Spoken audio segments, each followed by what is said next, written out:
Welcome to the DefSec 2023 podcast sponsored by Cisco.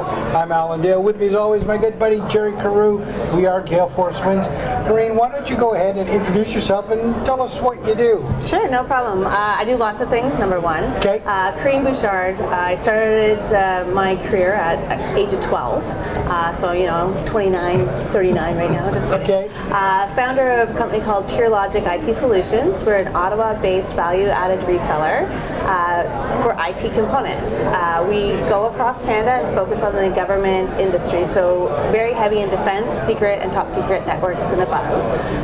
In our business, there's three major pillars. Data center modernization, so that could be IT infrastructure. Cisco's actually one of our partners as well as HPE and a few others.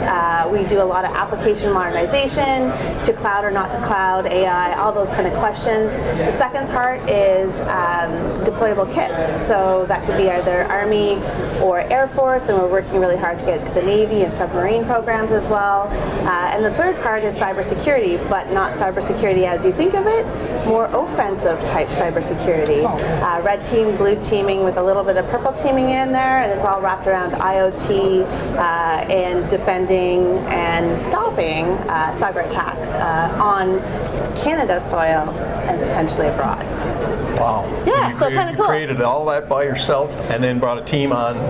Yeah. How big is your team? So we're over 15 years. We've developed up to almost 60 full-time employees in PureLogic. I do also own an Indigenous-based company called Pure Spirit as well.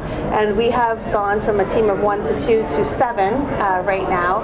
And they focus on endpoint devices. So that's laptops, desktops, high-end workstation compute. Again, focusing in the government of Canada, across Canada. Again, all different sectors, shared services, RCMP, D&D, environmental change. Keep going. We can keep going. So what does a product or service look like? Like you say, okay, Yeah. the Navy is a focal point right now. Yes. What would you be offering the Navy right now? Perfect. So we come in and we actually talk about some of their IT challenges or issues that they have. First of all, it could be around, I have an application I'm trying to do, or I don't have connectivity. I'm trying to do, air to ship communications, and we just don't have the networks and the links to actually get there.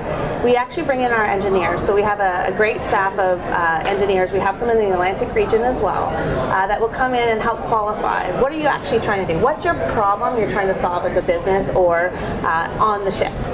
From there, we'll actually take a look at multiple technologies and we'll come up with recommendations. And it's often about technologies that are future-proofed. So what will I need, not just now, but also in the future?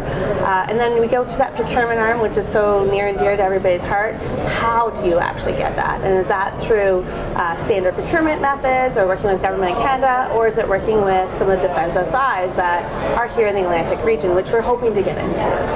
Right, yeah. wow. Now, I would imagine in your world, technology moves fast. Snail pace. Iteration after iteration. How would the defense industry keep up? And is that where you come in and you provide them that? So outside of PureLogic and Pure Spirit, we really rely on some of our partners. So as I mentioned, we're here with Hewlett-Packard today and another partner, Packstar. So it's really kind of that education process. And we also look at future-proofing contracts. So we often talk about on-ramping and off-ramping of contracts. They're very closed. This is what I need to get. No future considerations. So if we're actually able to say, or better, or stipulations that will actually onboard future technologies, that's really key. We also know the environment and businesses in my realm is changing, right? We talk about social economic factors. It could be regional benefits. It could be things like Indigenous procurement. So making sure that we look at this longevity of contracts is really key. So it's a lot of work. I've got a great team, and honestly, it's about our culture and working hard and playing smart and having fun and giving back. That's all part of it for us. But it's really working on those contracts with those clients and not saying, okay, I'm going to sell you something for tomorrow. I'm going to work with you on your program for 10 years, right? Yeah, I love that. It's a lot more relationship development than it is transactional. Absolutely. And that's what everybody wants to work, right?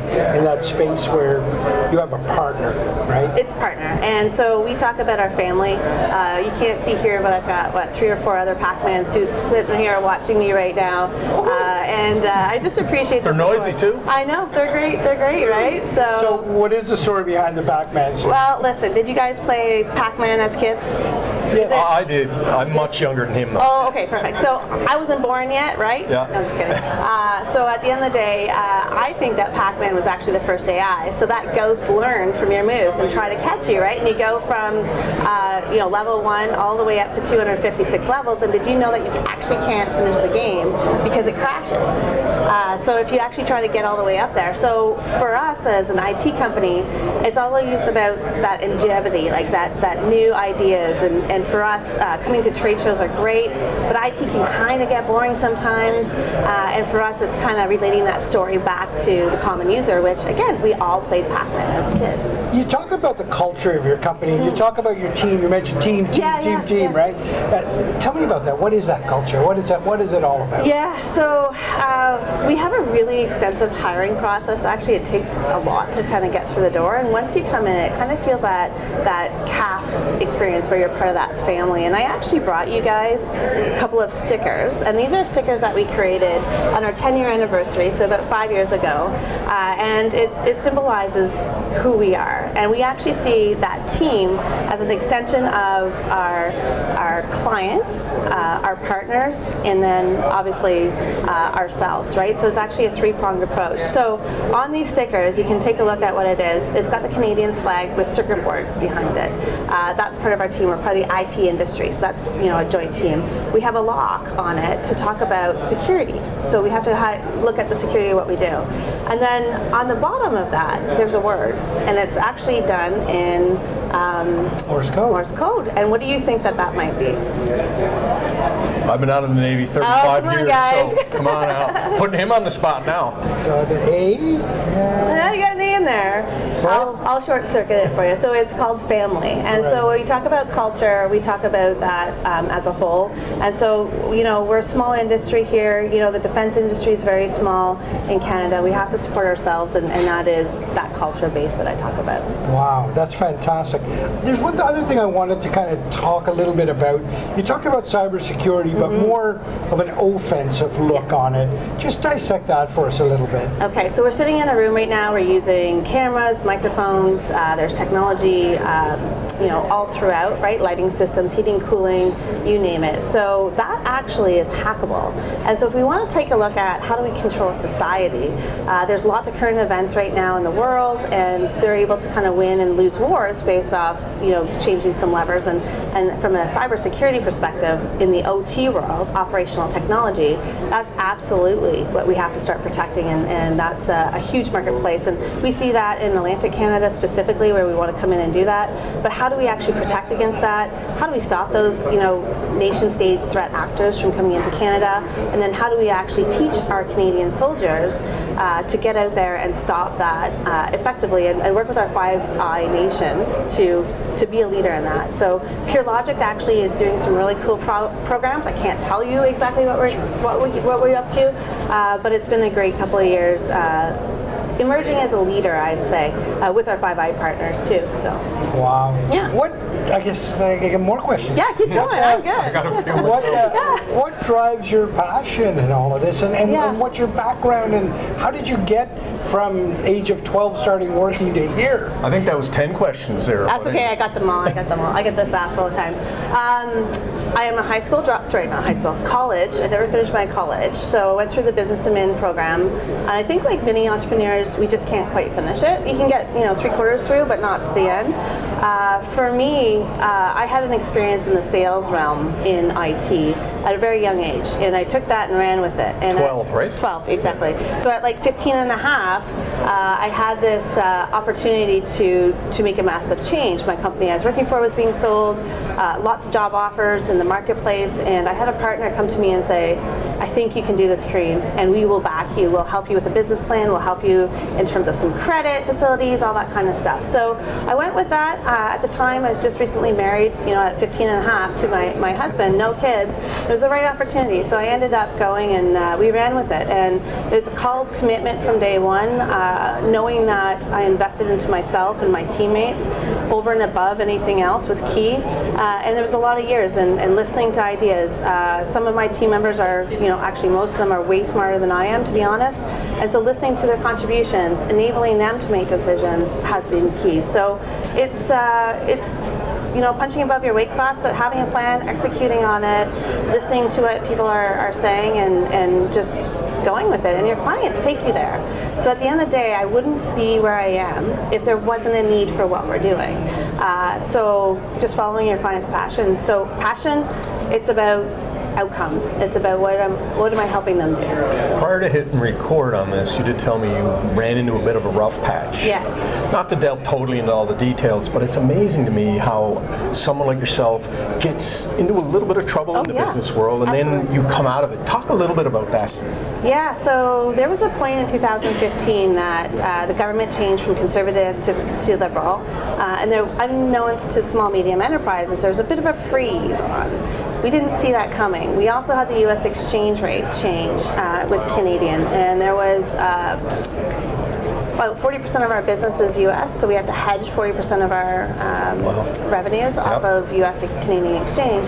So I think what happened there is we got caught kind of in this really bad 6-month period where our sales didn't come in, our expenses were way too high, and we were, weeks away from closing the door down, right? And 17, 18 people at that time would have been out of a job, and honestly, my husband and I would have lost everything. So we made a decision: are we going to dig in and go stronger? And we had to make the cuts we had to make.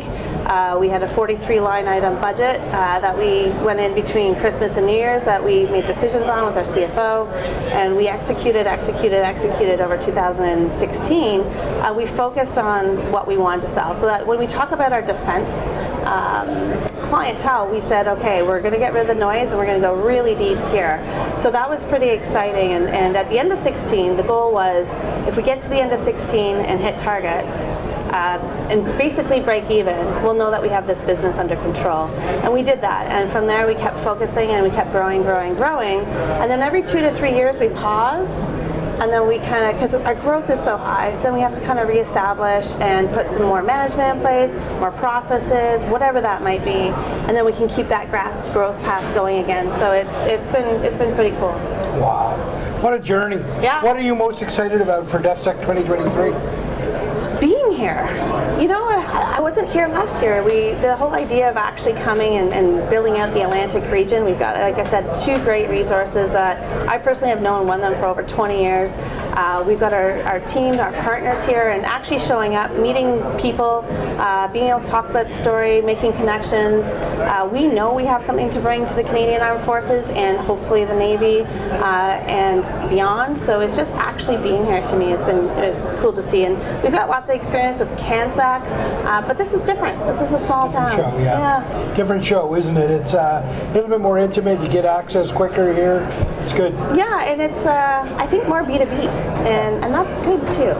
I'm going to bring another linkage in here. Yeah, sure. At Coil, Alan, we interviewed Sonia Shorey, and she's part of Sheboot. Yes. I learned, talking to you prior to hitting record, that you were part of Sheboot. Yes, Just talk a little bit about that, because that is really neat organization. Yeah, so it's part of through Invest Ottawa. Sheboot is actually a program set for women founded companies, and so it helps women come in and actually learn how to actually pitch for investment rounds, A or B. It actually goes through a 6-week program, and then at the end of it, I don't want to use the word dragon dens, I'm not sure if I can use that, but it's kind of like a pitch fest. Yeah. And so at the end, we've got, I think we're up to 3 major awards now, $300,000 this year, where investors like myself put money in, and we actually will retain some of the rights based off of the pitching, very much like Dragon's Den. But the whole purpose of this is launching these ladies' careers and also their companies. And so I think